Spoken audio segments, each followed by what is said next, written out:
Lho, sebabipun kowe mirang-mirangke Baladewa. Aku tak takon, iki ning negarane sapa? Negari Ndarawati. Negarane sapa? Negaranipun ingkang rayi Prabu Sri Bathara Kresna. Iki negara Mandura dudu? Sanes. Mesine kowe wong Mandura tekan negarane wong liya iki nganggo tata krama unggah-ungguh. Ora sak penakmu dhewe. Kowe nang di papan gumuyu latah-latah nganti dirasani para kawula. Patih Mandura kae patih ora ngerti tata krama, ora ngerti unggah-ungguh. Ora iso njaga derajate karo Rata Mandura Prabu Baladewa.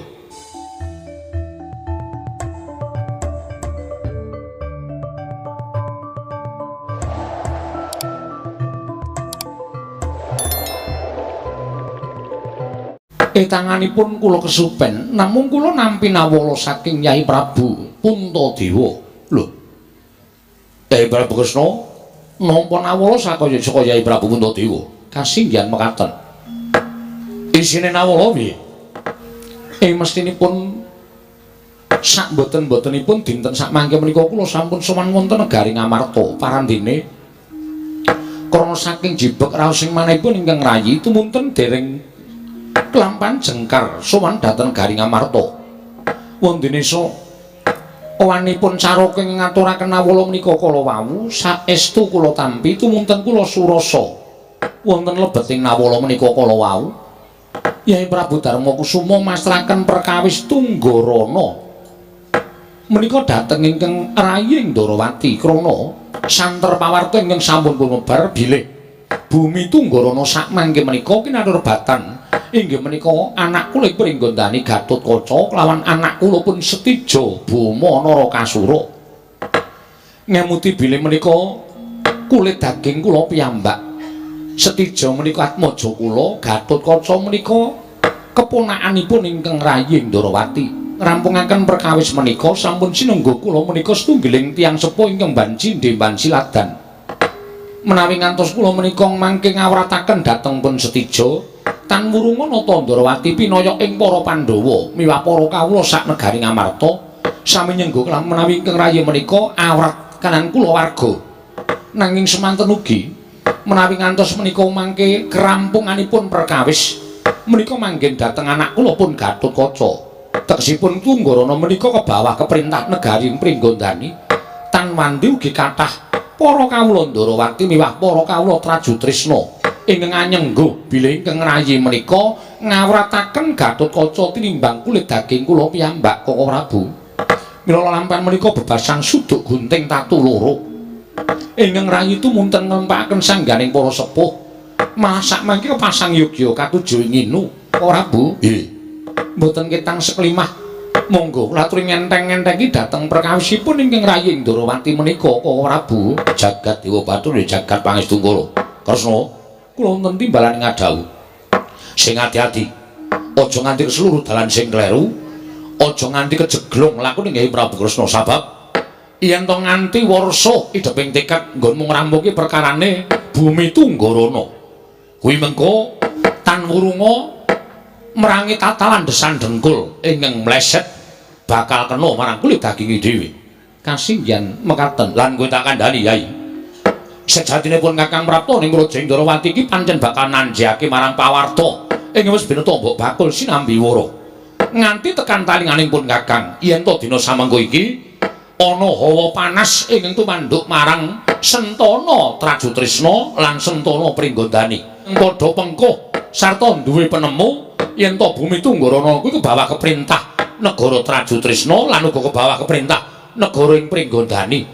Mula aja nganti dadi pasulayan antaraning Atmaja Setija Bama Narakasura sartane Gatotkaca perkara iki kudu dirampungi kanthi adil lan titi sarta titis. Sabab siadi disuwun dening Kyai Prabu Darmakusuma ngenggonana Nalendra ingkang duwe watak titi. Tegese titi ing samubarang lir. Aja gampang kegawa marang ombyak ing kahanan, aja gampang kegawa marang kabar sing ora nyata. Wekasan siadi mutusake perkara iki kanthi siadi ngebotake salah sawijining putramu ing antaraning Setija lan Gatotkaca. Ing ngangka loro kudu nglunggana tembung titis. Titis ing pangandikan yen wis mbok petung kanthi petunganing sengganep lan mbok gelar sarta mbok gulung tumuli dawuhna kanthi pengati-ati sabab yen to ora nganti ngati-ati nggone Si Adi paring dawuh ngrampungi perkara Tunggarana. Kaya ngarep tak kandhakake Si Adi lan pun Kakang bakal weruh muncrat ing marus sing metu saka dadaning kulit daging awake dhewe. Inggih Koko Prabu menika ing ndadosaken awrat raos sing manah kula. Lajeng kula kedah kados pundi? Saiki manut karo Yai Kresna. Yen tumrapun Kakang upama Si Adi selak marang kewajiban ing wis diaturake dening Yai Prabu Puntadewa. Sinengga Yai Prabu Ndrawati ku sawijining ratu ingkang ora tanggung jawab. Nanging yen to Si Adi tetep bakal netepi kewajiban ngrampunge bumi Tunggarana.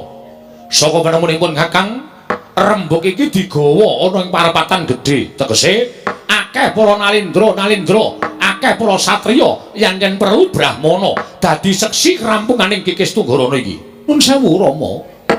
Menawi saking pamayoginipun ingkang putra pun Samba menapa boten langkung prayogi Kakang Mas Tijo tuwin kadang kula pun Nyai Gatotkaca dipun kanthi pirembagan supados sakmangke saged terang terwaca perkawisipun bumi Tunggarana.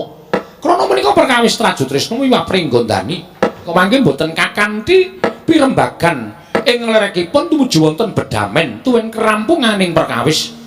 Doh nyono cerak nyono sami mestani menawi paduka Kanjeng Rama Prabu menika boten gadahi pemanggih namung anut dhateng pemanggihipun Nalindra sanes ingkang menika kala wau kinten kula dereng kantenan resipun Rama Prabu pun Rama ngaturake panuwun ingkang tanpa pepindhan. Setyaki wonten timbalan. Mara Dimas ngenteng-enteng ana penggaling pun Kakang. Nggih. Mboten nampi arep barbah pisang dhateng aturipun Anggir Samba. Nanging tumrap ingkang rayipun Setyaki kula sanget mathuk tuwin gathuk menawi Anggir Setijo miwah Anggir Gatotkaca menika nggih kakanthi wonten ing pirembagan ageng wonten ing parapatan ageng ngrawuhaken para brahmana ngrawuhaken para sepuh ingkang saestu ngertos dhateng sejarahipun bumi Tunggarana supados sakmangke boten wonten seling surup antawisipun Nalindra Trajutrisna miwah Nalindra Pringgondani. Jernyatanipun tasih putra paduka sedaya. Setyaki ngaturaken panuwun tanpa pepindhan ya Dimas. Nggih, boten dados menapa. Kakang Pati Udawa. Piye munggo perkara iki ngelingi babakan Tunggarana. Lho, sinuwun sintenipun dipun tunggangana menika sinten? Bumi Tunggarana kok tunggangana iki? Yen pangapunten, ladi makler menika kala wau. Iya nyuwun pangapunten diwaji anginipun menika sangat andadosaken mripat menika awrat. Dipesake. Lho. Panjenengan sampun kados mekaten. Anggenipun dangu menika perkawis bumi Tunggarana. Merga Sinuwun Ndrawati ya Ratu Gustimu pinasran dening para Pandhawa semana ngrampungake perkara bumi Tunggarana. Ingkang dadi rebutan antaraning Stija, anakmu Bama Narakasura lan Gatotkaca ing Pringgondani. Antaraning Nalindra loro mau piye carane supaya kabeh mau tinemu padha trimane lan Tunggarana ora dadi rebutan antaraning Trajutrisna lan Pringgondani. Mekaten sinuwun. Yo menawi ndaraturipun ingkang abdi ing kepatihan ing Widara Kandhang sinuwun. Dinten sakmangke parapatan menika dipun wontenaken wonten negari Ngamarta. Sedaya para Nalindra ing mangertos dhateng sejarah babakan bumi Tunggarana inggih kikis Tunggara menika dipun rawuhaken supados sakmangke saged nyariosaken lelampahan ingkang saknyatanipun babakan bumi Tunggarana. Kula kinten menawi paduka menika kapenggalih piyambak mboten wonten margi ingkang langkung sae. Kejawi namung ngawontenaken parapatan lan menawi paduka penggalih piyambak mboten wonten badhe wonten kerampunganipun diweji apa ingkang dadi aturira persasat kaya dene obor ingkang bakal paring pepadhang tumrap penggalihipun Rama. Banget pun Rama ngaturake panuwun ingkang tanpa pepindhan ora nyono-nyono jebolat majaku kulup Samba ingkang darbe penemu ingkang saknyata bakal ana pepadhang tumraping negara ing Trajutrisna lan Pringgondani. Iki keparipun paduka Kanjeng Rama Prabu kados pundi? Gandeng sira ingkang bisa ngaturake tumuli dina iki sira ingsun utus sira sakloro lumarapo marang negara Trajutrisna lan Pringgondani supaya majaku Setija katimbalan sowan marang Praja Ngamarta semono uga Setyaki wonten timbalan sowan marang negara Pringgondani atmajaku Gatotkaca aturana supaya sowan marang Praja Ngamarta bakal diajab rembugan kawan para sepuh babakan bumi Tunggarana. Lho niki ngestaken dawuh lan jroning sira lumaku ana ing nedra Trajutrisna talitinen mubah musi ing para prajurit Trajutrisna. Sombo wonten timbalan pun Rama rada kuwatir marang Nayaka lan Punggawa Trajutrisna ingkang racak-racak wujud buta ingkang satemene duwe watak betah buteng aniaya. Yen to mubal-babal kanepsa ning para yaksa satemah nindakake pakarti ingkang ora sak mestine. Samba elekna nggih ngestaken dawuh sira minangka dadi pengawak Ratu Ndarawati ingkang wajib nengahi perkara Tunggarana nggih ngestaken dawuh Setyaki wonten timbalan semono uga Wadyabala Pringgondani ingkang racak-racak wujud yaksa yen to bakal tumindak kang ora prayoga tumraping negara utawa ing bumi Tunggarana elingna ya Dimas nggih ngestaken dawuh lajeng pangantipun ingkang putra pun Samba benjang menapa para Prabu Semandrigi ngarahipun Setyaki bidalipun benjang menapa ora ketang sambung baraca lintang padha budal dina samengko yen wis ketemu kelawan Majakustija lan Pajaku Gatotkaca kantinen gandengen tangane sowan ing negara Ngamarta nggih istaken dawuh prastawa dampadu Kanjeng Rama kliran ana kula madal pasiran nyuwun pamit tambahing pangestu sing ati-ati aja kaya bocah cilik iki Koko Prabu mugi-mugi samangke saged dados sarana padhangipun lampahan praja ing Trajutrisna miwah Pringgondani sami ngrebataken bumi Tunggarana lho la iya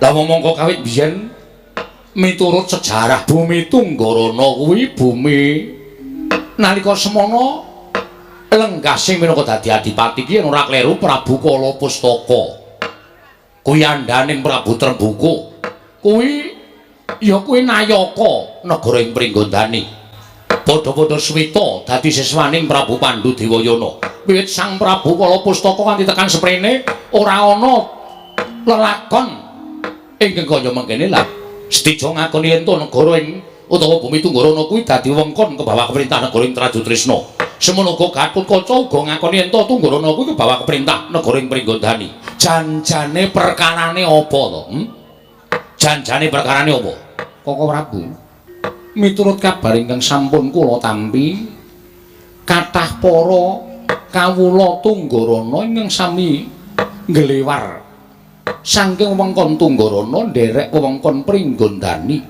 krana miturut aturipun para kawula wonten negari Pringgondani menika nggadahi raos ayem miwah pados sandang boga mboten kekirangan tumuli kathah para kawula Tunggarana ing sami nderek ngayom wonten praja ing Pringgondani menawi mboten dados renanipun manahipun anak kula pun Setija Bama Narakasura anggenipun kepengin sanget ugi saperangan kawula Tunggarana nderek dhateng wengkon ing Trajutrisna nanging nyatanipun namung sekedhik ingkang tumut dhateng Trajutrisna malah langkung kathah matikel-tikel ingkang sami nderek dhateng wewengkon Pringgondani lampahan kados mekaten menika mbok menawi wonten ingkang urup-urup wekasan andadosaken mletik manahipun anak kula pun Setija Bama Narakasura tumunten kepengin angembet utawi ngrengkuh Tunggarana menika dados wewengkon negari Trajutrisna. Jaman saiki aja sok gampang percaya marang kabar ingkang saknyatane kabeh mau sak temene ora ana nyatane. Kaya ngono kuwi lho Yai. Mula jaman saiki iki aja sok gampang percaya marang omongane wong. Inggih Koko Prabu. Wong urip ning alam padang kuwi yen duweni jati diri ing wekasan bisa ngandaleni diri. Wong sing ora duweni jati diri, sing isane ming rubo-rubo gedang, kancane ngalor melu ngalor, kancane ngidul melu ngidul, kuwi tegese wong sing ora iso ngendhaleni diri. Wekasan uripe ming melu mrana, melu mrene, melu karo kanca kancane. Wong kaya ngono iki gampang diobat-abitake marang kahanan. Inggih. Monggo jaman saiki sing digoleki ya wong-wong sing kaya ngono kuwi, sing gampang diobat-abitke marang kabar sing ora nyata. Wekasan iso didu marang sanak kadang, sedulur lan kanca ruwange. Mula tak jaluk siadi tetepno pangestu menengko dadi Nalindra Indrawati. Kawulamu wene ana ngerti ya aja gampang diblithuk dening wong liya. Inggih. Kok ora ngestaken dawuh. Kersane Kyai Prabu piye? Nun sewu Koko Prabu, masak mangke kula badhe bidal dhateng negari Ngamarta. Rembagan Nyai Puntadewa ngaturi rawuh sangganing para sepuh supados wonten ing parapatan mangke saged damel pepadhang tumraping bumi Tunggarana. Yen pancen ngono pun Kakang nderek lan dikeparengake pun Kakang nderek lawan siadi budal marang Praja Ngamarta. Kula kula semanggaken Kakang Pati Udawa. Kakang Pati Udawa. Kakang Pati Udawa. Koko Prabu, nggih, mbok tulung dipun jawelaken. Wah, jan Udawa kok anggere wanci kaya niku malah merem Dipati. Kakang Udawa wonten dawuh Dimbalan. Monggo kula dherekaken. Nendi? Ora ono arep lunga kok dherekaken piye? Nggih, wonten dawuh sinuwun. Kakang Pati Udawa wonten Dimbalan. Budana kang padha seba nggih. Mung jil. Budana kang padha seba iki jroning kedaton iki. Oh iya sinuwun. Nggih, mangkene sekedap. Wah, patih iki nek gaweane akeh ngene iki. Inggih Koko Prabu menawi enjang dados patih. Oh. Menawi siang olah tetanen wonten sawah. Udawa kuwi inggih. Weh lah kok isih duwe wektu kaya mengkono supadyanipun conto para kawula diwaca. Ya, apik-apik. Menawi sonten wonten ing pasar manuk. Kuwi apik kuwi becik. Mandura ene ana loro. Waduh. Nanging menapa mboten wonten pitumbasipun? Lho, aku iki tok anggap sapa? Aku iki bendaramu. Ya najan yuswaku luwih enom ning aku bendaramu. Nek aku nyuwun apa kira-kira ra entuk? Badhe kula paringaken kanthi legawane manahku. Iya, badhe kula aturaken sinuwun. Aja brabangi, mboten sinuwun. Aja nangis, aja wewel. Mengko tak paringi nyamping Pradamas. Oh iya, matur sembah larak ngaten menika tesipun wonten lintunipun. Sinundrawati ngersakaken ora Kakang Pati Udawa. Pendhawi mriki dipun paringi sae sanget. Wis aja rembugan sing aneh-aneh. Budana kang padha seba. Nggih, ngestaken dawuh. Babar pisan rak mangke saramipun medhalaken kula nyuwun pamit sabab menika wonten pembeli kalih ingkang kangsen. Ya wis sak karepmu Kakang. Nggih, nyuwun pamit madal pasilan. Sing ati-ati aja kaya bocah cilik.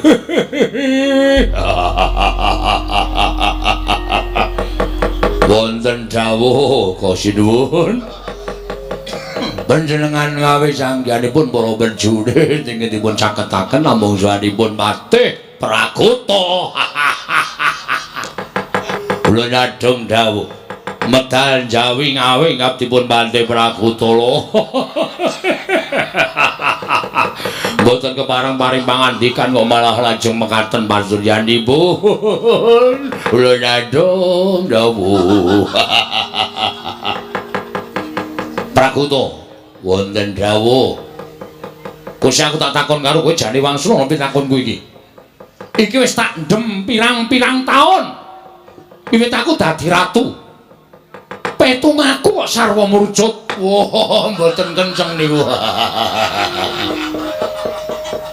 Aja sembrono sik kowe tak kandhani. Nggih. Wangune lho, wangun-wangune. Nggih, wangune pripun? Aku iki sapa? Lho, jenenge napa? Karo jenenge dhewe kok lali. Aku kuwi sapa? Lampu. Prakuta, wonten dawuh, aja sembrono. Aku ki ratu gustimu. Inggih. Nata Mandura Prabu Baladewa ki mung siji aku. Aku ratu gustimu. Inggih. Kowe pangkatmu apa? Patih. Patih ngendi? Patih Mandura. Tegese kowe nomor pira? 1 2 3 4 5. Wong nomor 2, wong nomor 2. Kowe iso ora njunjung derajate Baladewa? Lho, kowe iso ora njunjung derajate Baladewa? Saged mawon mestinipun dados kewajiban kula. Lho nek saged njunjung dhateng derajatipun Sinuwun Prabu Mandura jer panjenengan menika sembahan kula. Ngaten lho. Lho sebabipun kowe mirang-mirangke Baladewa. Aku tak takon, iki negarane sapa? Negari Ndarawati. Negarane sapa? Negaranipun ingkang rayi Prabu Sri Bathara Kresna. Iki negara Mandura dudu sanes. Mesine kowe wong Mandura tekan negarane wong liya iki nganggo tata krama unggah-ungguh. Ora sak penakmu dhewe. Kowe nek di papan gumuyu latah-latah nganti dirasani para kawula. Patih Mandura kae patih ora ngerti tata krama, ora ngerti unggah-ungguh. Ora iso njaga derajate karo Rata Mandura Prabu Baladewa. Kowe jane iso meneng ora to? Saged. Coba nek ora guyu piye? Mboten saged. Lha nek guyu ngeten niki. Niki pun dadi watak kula. Jarine bapak kula arep simbok kula mbiyen, kula lair cenger niku pun guyu. Pragoto wonten dawuh mbok coba tak jak rembugan rasa guyu nggih nek ketrucut ampun duka ketrucut aja supiye nek ketrucut kula guyu ampun duka ya kowe tak kandhani apa perlune Baladewa sowan negara Ndrawati mboten ngertos nah ngono kuwi penak nggih yen to dina iki eneng perkara lho perkaranipun sinten lah ngono kuwi penak nggih perkara Traju Tresna karo Pringgondani lho rasa nggih rasa guyu ajeng pun ajeng diampat nggih apa to sababe kok Pringgondani karo Traju Tresna arep padha gejegan lah sebabipun menapa rebutan bumi Tunggarana Trenggana napa Tunggarana nggih tapel wates Traju Tresna karo Pringgondani nggih lajeng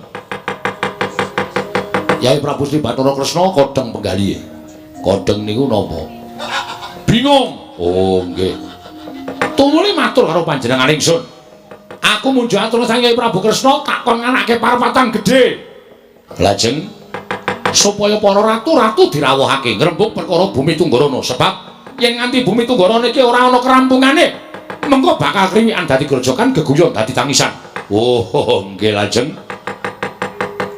menika kala wau lajeng paringipun Sri Prabu Mandura kados pundi Pragoto wonten dawuh aku arep tedhak ning negara Ngamarta oh nggih lajeng kowe ora samelu lho kula mboten tumut ora lajeng kula kadhawan menapa titian ingsun Kyai Puspadenta Gajah Kyai Puspadenta ingkang tak titi saka negara Mandura Prapta negara Ndrawati gawanan kondur ning Praja Mandura monggo panjenengan tindakipun menika sareng kalian kula dipun mangertosi ingkang garwa Dewi Rawati pepundhen kula ya menawi ngantos mangke ingkang garwa menika nyuwun priksa panjenengan tindak dhateng pundi kok kondur namung titianipun tok menika lak malah kula dipun dukani iki patih goblok patih bento matur kaya Yai Rawati ento aku tindak karo Yai Kresna oh nggih ngestaken dawuh ngono wae nggih lajeng menawi kula dipun dangu kunduripun Sinuwun Mandura bali ku wis namung perkara Traju Tresna Pringgondani aku bali oh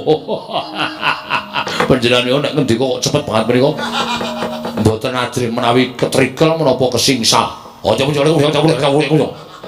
aku dudu kowe dudu aku watake Baladewa kaya ngene watake Pragoto dhewe ha ngaten kula bebas tertawa hus wis bali yo kowe bali yo oh nggih Yai Puspadenta digawa nggih ngestahaken dawuh sinuwun namung sembah kula ingkang nderekaken Jengkar Paduka Gusti kula Sinuwun Prabu Mandura ya Pragoto titip negara Mandura reksanen sawetara wektu inggih ngestahaken dawuh nyuwun pamit diwaji Yai Kresna inggih Koko Prabu ketingalipun Maduka Kanjeng Koko Prabu ngunduraken titian Kyai Puspadenta ya pancen mengkono mundhak ngrepoti para abdi dalem negara Ndrawati sabab Kyai Puspadenta kuwi nadyan wujud dwi pangga nanging panggraitane tanpa beda kaya menungsa mekaten Koko Prabu ya sabanjuripun Kakang Nyadong dawuh timbalaning Kyai Prabu Ndrawati gandeng samapta ing gati samega ing diri titianipun ing anakipun Kyai Jaladara swawi manjing wahananing rata tumuli bidal wonten negari Ngamarta ya Kresna ayo tak dherekake lan muga-muga entuk pepadhang saka pangewaning Dat Kamurwengdat nggonmu nengahi perkara Tunggarana iki aja kongsi ana pletikaning geni memungsuhan Koko Prabu sesawangan nyuwun dhateng panguwasaning Dat Kamurwengdat manjing wahananing rata monggo Koko Prabu kula dherekan namit masang kaliman tabi tinebining milodoni dumawaing tawang towang nggir kula ingkang paman pun Pancatnyana ndadosaken bingung raos sing manah dene sasampunipun Paduka kepareng lenggah madyaning damparing Traju Tresna teka ingga sepriki dereng kepareng amedhar pangandikan nggir menika wonten menapa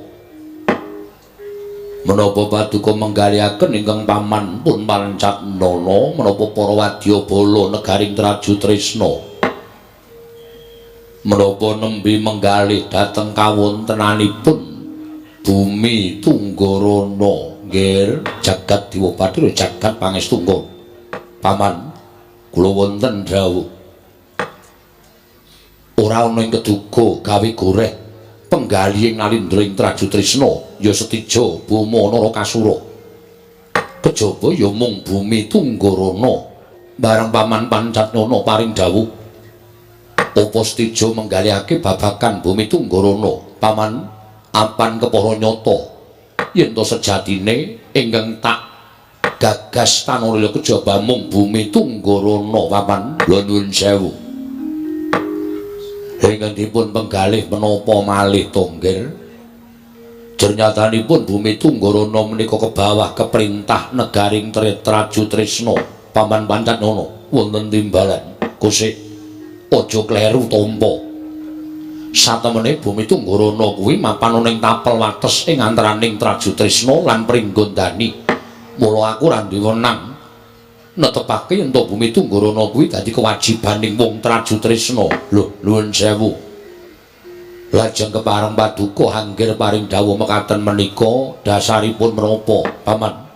Barang tak pitung nganggo nalar sing ganep kanggo njaga marang kalindraning nalindring Traju Trisna kanggo njaga marang aruming asmaning Setija Bama Narakasura ing antarané wong Traju Trisna kelawan wong Pringgondani. Jernyatane Pringgondani kuwi kebawah keperintah ya kuwi Nalindra adiku dhewe Yai Prabu Gatotkaca. Apa ora sarudina ing ngatasé Traju Trisna lan Pringgondani padha regejegan padha nganakake peperangan namung rembag babagan Bumi Tunggorono. Mula paman legawaning penggaling Prabu Setija ora bakal melu-melu sarta ora bakal angucik marang kahanan Bumi Tunggorono. Upama kawula Tunggorono kepengin melu marang Pringgondani aku ikhlas, nanging semono upama wong Tunggorono padha kepengin melu ngayo marang Traju Trisna tak kira Yai Gatotkaca uga bakal ngiklasake marang kahanan iki Paman Pancatnyana. Menawi panjenengan paring dawuh mekaten menika mangke badhe wonten pinten-pinten perkawis setunggal.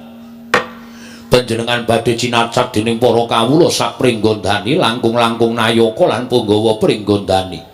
Sami nyebataken doh Nyana Cerak Nyana Prabu Setija menika wong wadon pepinjungan ora wani nyabrang getih jireh getih wedi mati nalindra ingkang miris satemah marasa bakal nyumurupi muncrating marus. Negari utawi Bumi Tunggorono menika kebawah keperintah negaring Traju Trisna.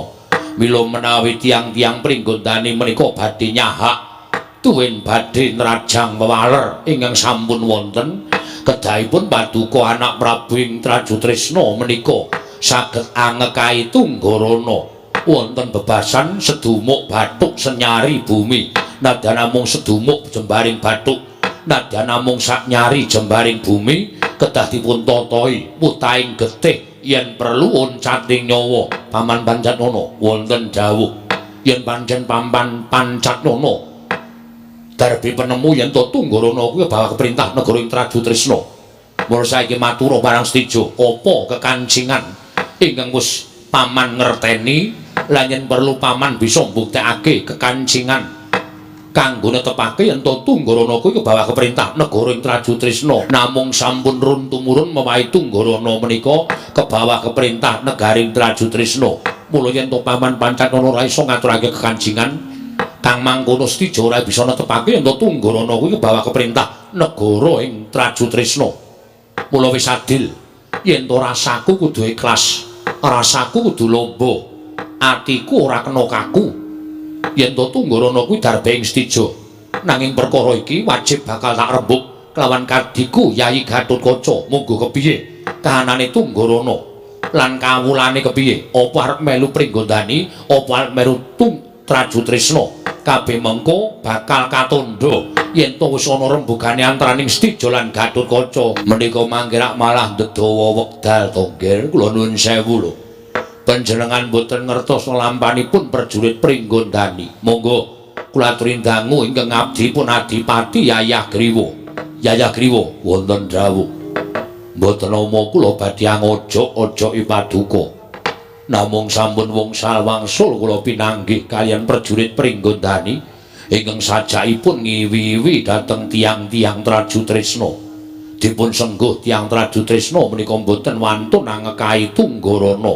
Trima ngawon, tuwin trima ngalah merga wedi karo wong Pringgondani.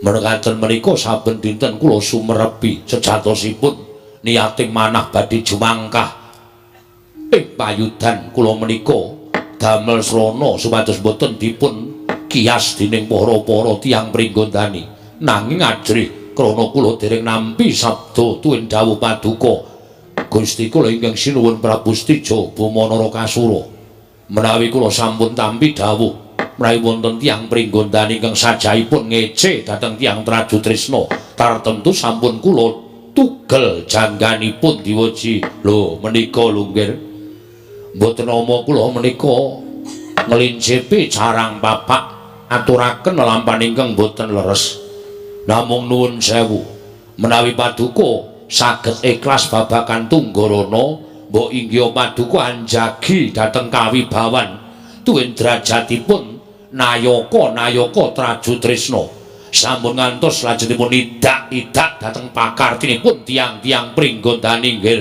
Angger Stija Bumanara Kasura dereng ngantos paripasami balwacana kasaru praptanipun Degya Ancak Ugra ingkang mlajar-mlajar ingkang ngabiyantara sinuwun eneng apa mlayu-mlayu tanpa tinimbalan ngabiyantara ning ngarsaning ingsun munggah ning Datulaya sewu-sewu kalepatanipun ingkang abdi Ancak Ugra mugi pareng wanglubirna Sesamudra pangaksami mboten kanthi kanyana-nyana nalika kula jejagi wonten tapel wates negaring Traju Tresna wonten ing ereng-erenging bumi Tunggarana kula mangertos lampahipun prajurit ingkang arantak-arantak kathah sanget ku ngalebet gendera runtek umbul-umbul kekiter Hangendanu yayah imanda ing wangsa labuh kula jebul menika bandera saking negaring Pringgondani sinuwun mugi andadosna ing kawuningan kula kinten sampun wonten niat nalindring Pringgondani Prabu Gatotkaca anggenipun kepingin ngukup bumi ing Tunggarana sarana piyambakipun angintun mangewu-ewu wadyabala supados angejeki bumi ing Tunggarana menawi Gusti kula ingkang sinuwun Prabu Setija boten tumunten bidhalaken para wadyabala anandingi dhateng keparingipun ingkang rayi Prabu Gatotkaca samangke Traju Tresna badhe kecalan bumi Tunggarana sinuwun Ancak Ugra wonten timbalan aja kleru tampa sithik wayahku ora duwe sarta ora duweni bumi Tunggarana yen to pancen wadyabala Pringgondani padha prapta ning Tunggarana ning tak jaluk kanthi banget dina samengko Ancak Ugra kowe nemonana sapirangan prajurit Pringgondani lan takonana karepe apa yen pancen karepe becik aja pisan-pisan ganggu karo wong Pringgondani nah yen karepe pancen niate bakal ngejeki bumi Tunggarana kowe bali matur marang panjenengan ingsun Purbawasesa apa ingkang bakal tak lakoni kabeh ana lambe atining Stija oh inggih ngestaken dawuh dieling-eling Ancak Ugra aja pisan-pisan wani ganggu gedene kowe wani gawe peperangan kelawan wong Pringgondani inggih ngestaken dawuh yen pancen niate ngejeki bumi Tunggarana baliya ning Traju Tresna matur marang panjenengan ingsun oh inggih ngestaken dawuh Tarwaca dawuh paduka kula nyuwun pamit madhal pasilan sing ati-atuk bocah cilik aman pancen ana wonten menapa dene ketingalipun sajak kuwatir dhateng lampahipun Ancak Ugra mboten namung kuwatir nggih namung sampun melang-melang raos sing manah kula ninggal jejabang wonten tepining Balumbang tan wandi paduka badhe kecalan Senopati lho Senopati sapa paman Ancak Ugra menika mangke badhe pejah rinanjab dening tiyang-tiyang Pringgondani krana kula ngertos pambeganipun tiyang Pringgondani kula nuwun sewu lunggir sugengipun anak Prabu Traju Tresna menika kula nuwun sewu dereng sepinterna menawi katanding gesangipun ingkang paman Pancatnyana mila kula langkung apal kalian tiyang-tiyang Pringgondani Menika mangke menawi lajeng kula boten ngawat-awati lampahipun Ancak Ugra, kula lan panjenengan badhe kecalan prajurit pinilih inggih menika pun Tigya Ancak Ugra nggih anggir setija. Yen to pancen mengkono sira paman ingsun paringi Purbawasesa mangsa bara nggonira mranata marang para prajurit ning tak jaluk paman yen bisa dirembuk sarana pedamen. Aku ora kepengin gawe wiranging Kanjeng Rama Ndrawati ento nganti dadining pasulayan antaraning wong Pringgondani. Darawaca dawuh paduka kula nyuwun pamit sing ati-ati aja kaya bocah wonten dawuh Gusti Pate Ancak Ugra wonten timbalan. Kaya aja methuke prajurit Pringgondani ijin tanpa ruang. Niat kula mboten awon namung kadhawuhan anjihaken wonten menapa dene prajurit Pringgondani baris wonten ing bumi Tunggarana. Iki mau Gusti ingkang sinuwun wis paring dawuh marang Pate Pancatnyana. Kowe iki nen nggawa wadyabala segelar papaman sarta kon nggawa piranti ning ayuda. Lho. Kula dipun utus sampun ngantos dumadining pasulayan. Ora krungu gobokmu lagi wae tak kandhakake. Yen to sinuwun Prabu Setija Buma Narakasura ora nrimakake bumi Tunggarana dienggo jak-jakan wong Pringgondani. Mula ketapno wadyabala dina iki kudu dadi peperangan antaraning Traju Tresna lan Pringgondani. Lho. Monggo panjenenganipun menika nalindra kok blindra-blindri kados banyu tumumpang godhong sende. Kowe ngerti apa tindakno dawuhing Pate Pancatnyana? Ya Ancak Ugra tindakno dawuhing Rekyana Pate.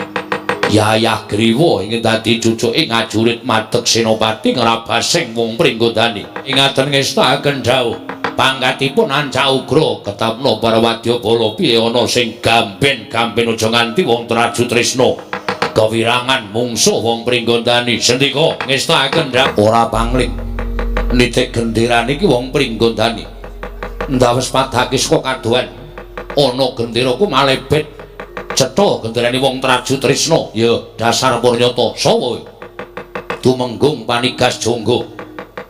Aku tumenggung Sumbang Surajeja. Aja mamak mumuk mripatmu. Kowe teka mapan ana ing Tunggarana, ngerti ya? Yen to Tunggarana iki bawah keperintah negara ing Traju Tresna. Mula aja banjur malang kadhak kaya ngejeki bumi Tunggarana. Ayo semingkir. Wong Traju Tresna ora trima. Lho. Yen sak ngertiku wiwit saka sinuwun Prabu Trembaka bumi Tunggarana kene iki bawah keperintah negara ing Pringgondani. Kowe sing kudu lunga, kowe sing kudu lunga. Yen ngono apa kudu aku ngruda paripeksa lawan kowe. Yen pancen kedugolan bisa ngruda paripeksa karo wong Pringgondani. Ayo, gage singkirna wong Pringgondani, keparat ora minggat dadi bayangan awakmu, maju jangan tak untapake nyawamu. Pancen cetha bener ngendikaning Pate Pancatnyana. Yen wong Pringgondani nekani Tunggarana jebul sak nyatane arep ngejeki bumi Tunggarana. Ketitik wis dadi pecah perang antaraning Traju Tresna lan Pringgondani. Prajurit apa sing dadi cucuke ngajurit Pringgondani? Ayo iki perjinemanan. Wong Traju Tresna wong mulang sarak. Ora ngerti lan ora takon-takon dhisik apa karepe wong Pringgondani tekan Tunggarana. Malah sajae wis ora iso dindakake kudu pecah perang antaraning Pringgondani lan Traju Tresna. Lho sapa kae? Maju ning pabaratan ayo iki Pate Probakesa. Pate Probakesa. Ora iso mulang karo anakmu. Mulang sarak. Bakal ngukup Tunggarana. Ayo kukupen Tunggarana gumlinding sirahe Ancak Ugra. Akrak. Iki cakil Traju Tresna, iki cakil Pringgondani. Cakil mungsuh cakil butuh ambal mungsuh butuh ambal. Wah, ngangkon. Kesedra ke manuk, perancangan kau panjang dulu tatarin. Cang, pedangin berbatan sumber padamu. Kesedra kaya manuk cak ijo. Cadar sampai yang berbatan. Krimatan yo, krimatan. Aduh. Ngopo kira kok? Cocok Drei. Kowe mungsuh sapa? Mungsuh cangkil Pringgondani. Aduh. Jagil pringkotane jebul iso kaya Raden Janaka. Iso perang gentiran mongko aku cakil ki bangsane cakil ki kalah nek karo perang gentiran. Nek karo perang liyane ora bakal kalah. Aduh. Ditambani. Aduh. Wis ora umum rasane jan. Maslep ngono. Monggo bareng maslep ngono ki ora dimengke wae. Dingkuk. Dadi loro kabeh awakku. Woi, rata. Bojleng iblis lanat padha cek-cekan. Wadya buta belut karo para wadya bala buta, wadya menungso gelut karo wadya menungso. Woi, rata. Woi.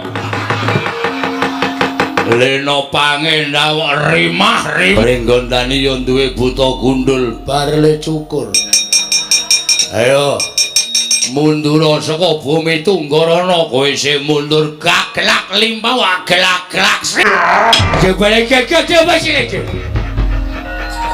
Agak bakal kacamata kembali ke Tresno. Nyanyi lah nyanyi. Muta mungyok, muta bareng endok, muta petok. Raya mong. Dia bagi ke lebih. Agak. Dia bagi ke lagi. Apa kata? Kebaca. Aku ngerti artinya. Nye karo aku. Muta ke omongane, nyeluk. Muta apa gue? Mana tak anakmu? Agak siapa ini? Sangat bakat tu. Jangan baca apa? Kemudian celama ni. Agak dengar lagi jaman tercakap bro. Agak dengar, agak banyak ya.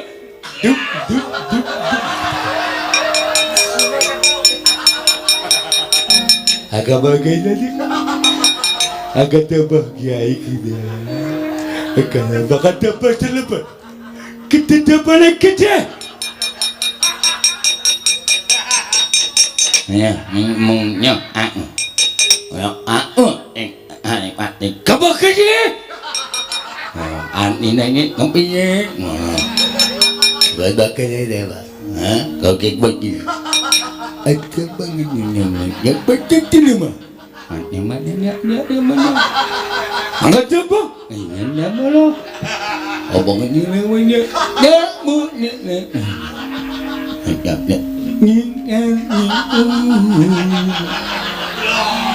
Gumbak apa sah? Hebatnya nak.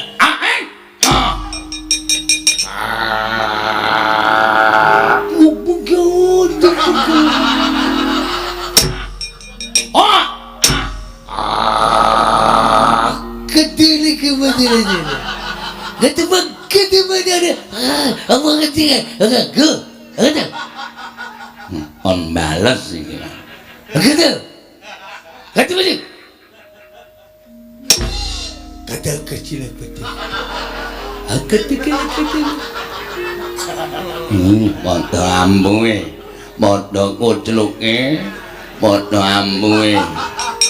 Agak bagalawan, ya kata buat kata. Hai ketika asyik itu apa? Itu balik ketika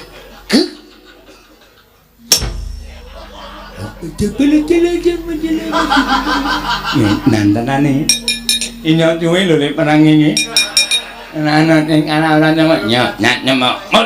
Nah, ya Pak kacang ya banyak. Ya omaknya coba omaknya. Aku tak boleh sini. Bagaimana betul? Sila betul jalan apa? Sila. Kita lakukan selama tak apa kerja. Tak boleh dia berjila untuk berjila. Boleh tak? Cina boleh. Ya.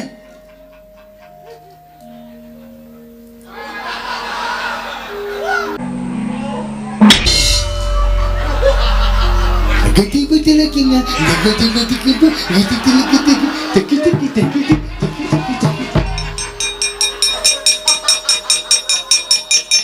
Wah, mati tenan. Kancaku Sirna Margalayu. Woi lah kanca maju bareng. Wong kang kaya kowe. Ketok gedhamu, ketok lorekmu, Pancatnyana. Iki mesti saka gaweanmu. Mergo wiwit biyen tekan saiki pendak-pendak prajurit Pringgondani tekan ana ing Tunggarana. Ora nate dikanggo gawe karo wong Traju Trisna. Nanging ora kaya sak gedhakan iki lha kok nganti dadi pecah perang kaya ngene. Mergo saka kowe sing kudu minggat, kowe sing kudu semingkir. Wah, gaglak limpamu tugel kulumu. Ning nyono-nyono malah sampun pecah perang ageng kados mekaten menika kowe lah. Menawi ngantos kaderangan dening Kanjeng Rama kula lan panjenengan paman pikantuk duka saking Kanjeng Rama. Waduh. Lah kok malah kados mekaten kawontenanipun paman dipun jujuk deleke kemawon. Paman ngaturi misah utawi kula aturi misah dhateng pun Prabakesa. Kula tak matur paman Pancatnyana, larah-larahipun kados punika dados mekaten Pancatnyana. Wonten dawuh nggih. Menika Anggir Samba. Inggih, kula ingkang putrapun Samba. Wonten menapa teka nyandhet anggenipun sami Bandayuda. Nuwun sewu paman, saderengipun kula badhe munjuk atur kula pengawakipun Kanjeng Rama Ndarawati. Wondene Samba dipun utus pados sowan wonten Garing Traju Trisna. Ing pengajap sampun ngantos dados dumados sing pasulayan. Inggih. Angka kalih. Kula kinenganti Kakang Stija Boma Narakasura, kula dherekaken rawuh wonten Garing Amarta badhe wonten parapatan rembag perkawis Tunggarana saking para sepuh tuwin para nalendra ingkang sampun ngertos dhateng sejarahipun bumi Tunggarana. Kula nuwun sewu kok dados perang menika dasaripun. Inggih. Iki krana tiyang-tiyang Pringgondani ngejeki bumi Tunggarana. Mila kula westani menawi nalindring Pringgondani Anggir Gatotkaca badhe tumindak boten sakmestinipun badhe angukuk bumi Tunggarana. Kadang kula Yayi Gatotkaca malah sakmangke sangertos kula boten badhe kepengin rembag Tunggarana nanging gandeng sakmangke sampun dados perkawis. Tumunten paman Setyaking badhe nderekaken kadang kula Yayi Gatotkaca sowan dhateng Garing Ngamarta. Oh ngaten inggih. Kula suwun sampun ngantos dados perangan. Kula suwun sampun ngantos dados perangan dipun candhet semanten kemawon. Dipun candhet semanten kemawon. Nanging lho, Samba kok tekan kene Yayi? Samba. Inggih, Koko Prabu kula ngaturaken bekti kula kunjuk. Iya tak tampa. Nganti kaget pun Kakang kok lha kok dadi kahanan Tunggarana bubar mawut ora karo-karuan. Menika kula wau kula anyape dhateng murkanipun ingkang paman, nggih menika pun Paman Pancatnyana. Lho, Paman Pancatnyana wonten dawuh. Kula wau kula paring dawuh kaliyan Paman Pancatnyana supados namung nanjihaken dhateng kawontenanipun tiyang-tiyang Pringgondani. Kula mboten kepengin dumados ing pasulayan. Kula mboten kepengin wonten memangsan antawisipun Pringgondani lan Traju Trisna namung babagan bumi Tunggarana. Nanging lha malah dados mekaten kawontenanipun kathah prajurit ingkang nandhang sakit saperangan dados banten. Kula nuwun sewu ingkang dawuh supados anggepuk perang wadya Pringgondani. Nyuwun pangapunten nggih. Krana sakit manah kula dipun iwi-iwi dhateng tiyang-tiyang Pringgondani. Sinengguh tiyang Traju Trisna menika satriya-satri ingkang jirih getih wedi mati tumunten kula anggecak perang para wadya bala ing Pringgondani. Nek ngono panguwasa Ratu Traju Trisna kalah karo panguwasaning Patih Traju Trisna. Inggih, kula nyuwun pangapunten. Kula sampun matur wungsal wangsul, sampun ngantos mbebangeri asmanipun nalindring Traju Trisna. Inggih, nggih ngestaken dawuh. Samba, wonten timbalan Kakang Mas. apa wigatine? Kanjeng Rama ngersakaken lelampahan menika dipun rembag.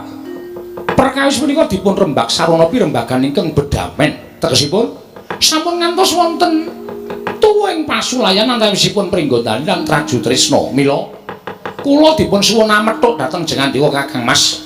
Supados kula dherekaken sowan wonten negari Ngamarta sakmangke Kanjeng Rama badhe ngrawuhaken para naraja nerpati ingkang sampun keladuk yuswa tuwin pepunden sepuh sedayanipun supados tumut ngrembag babagan bumi Tunggarana. Paman Pancatnyana wonten dawuh. Sak pengker kula wonten negari Ngamarta sampeyan ampun gawe dak-daning pasulayan. Kula suwun sing tentrem, sing ayem. Tunggorono nembe dipun rembak wonten ing madyaning negari Ngamarta. Sarana sawanipun ingkang putra pun Setija. Inggih, mugi-mugi paduka angsal kamenangan. Kamenangan sing pripun? Inggih nyuwun pangapunten. Tegesipun panjenengan boten nampi raos sastra wirang saking para sepuh. Nggih angger Setija. Sombo wonten timbalan Ngamas Ayu. Tutnupun Kakang sowan marang Mrut sing Ngamarta. Monggo Kakang Mas kula dherekaken. Samangke Yayi Garukaca badhe kadherekaken Paman Setyaki. Yo, pun Kakang mingkari manut.